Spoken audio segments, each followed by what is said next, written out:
Di video kali ini kita akan mencoba untuk mengerjakan soal nomor 1 sampai dengan soal nomor 4 terlebih dahulu. Latihan B dari buku paket halaman 213. Ya, langsung ya. Operasi matriks K00K kali matriks XY sama halnya dengan operasi perkalian skalar. Nah, ini ada revisi, mestinya K dikalikan dengan matriks XY. Jelas ini merupakan pernyataan yang benar ya. Sebab ini kalau masing-masing kita kerjakan, jadi perkalian skalar dengan matriks, itu berarti elemen-elemennya langsung kita kalikan dengan skalar yang diketahui. Berarti ini K kali X, yang di sini adalah K kali Y. Kemudian kalau bentuk perkalian matriks ini kita kerjakan, ya, kita punya K00K, kita kalikan dengan matriks XY, perkalian matriks ya berarti baris kali kolom, ya. Maka baris pertamanya adalah K kali X ditambah 0, karena 0 kali Y sama dengan 0 ya. Lalu baris keduanya 0 ditambah K kali Y. Nah, karena ini sama hasil akhirnya, ya, ini sama hasil akhirnya, maka dapat kita simpulkan operasi perkalian matriks K00K kali matriks XY itu identik dengan operasi perkalian skalar K kali matriks XY. Nih, kan sama. Gitu ya. Oke, kita lanjutkan soal nomor 2. Transformasi pencerminan atau refleksi ya terhadap titik asal 0,0 ekivalen dengan transformasi rotasi sebesar 180 derajat ya terhadap titik asal 0,0. Ini juga merupakan pernyataan yang benar. Di video materi ya, di video sebelumnya kita telah belajar bahwa transformasi pencerminan terhadap sembarang titik ya, tidak hanya titik 0,0 itu dapat disebut sebagai transformasi setengah putar. Nah, rotasi itu kan artinya putaran. Berarti transformasi setengah putar itu identik dengan transformasi rotasi sebesar 180 derajat. Ya, setengah putar itu sudutnya 180 derajat. Kalau satu putaran baru sudutnya 360 derajat. Satu lingkaran utuh ya. Atau supaya adik-adik bisa membayangkan, kita bisa gunakan contoh yang sederhana saja ya. Jadi di sini kita punya sumbu koordinat XY, kemudian taruhlah di sini kita punya titik 3,0. Nah, kita cerminkan terhadap 0,0 ya. Jadi bayangkan ini benda, kemudian ini cermin. Jarak benda ke cermin itu 3 satuan. Ini kan koordinatnya 3,0 ya.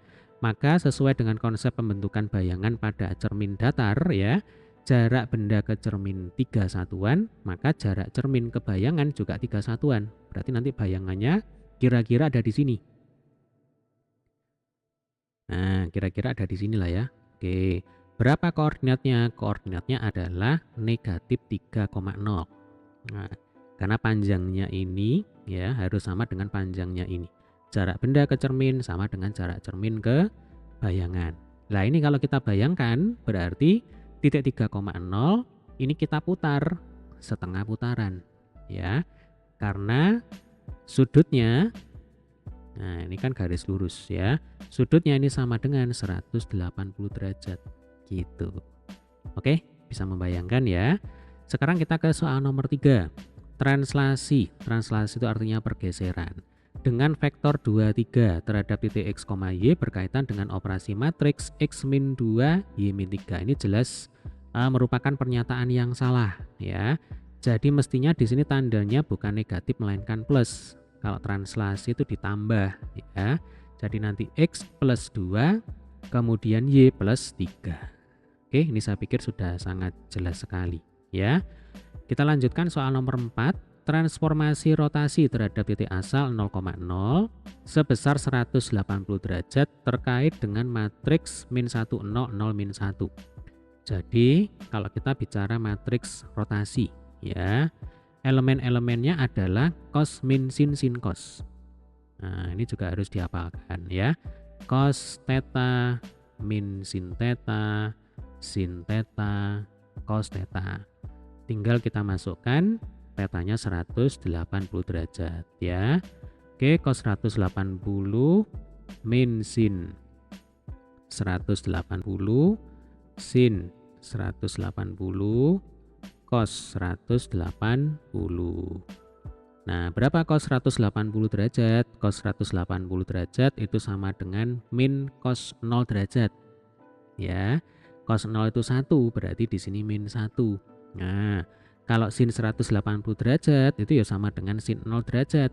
Ya, sin 0 itu 0. Min 0 ya sama dengan 0. Ya, berarti sin 180 derajat tadi 0, kemudian cos 180 derajat tadi min 1. Nah, berarti nomor 4 ini merupakan pernyataan yang benar. Oke, demikian tadi adalah pembahasan untuk soal nomor 1, 2, 3, 4. Sampai ketemu di pembahasan soal nomor berikutnya. Terima kasih.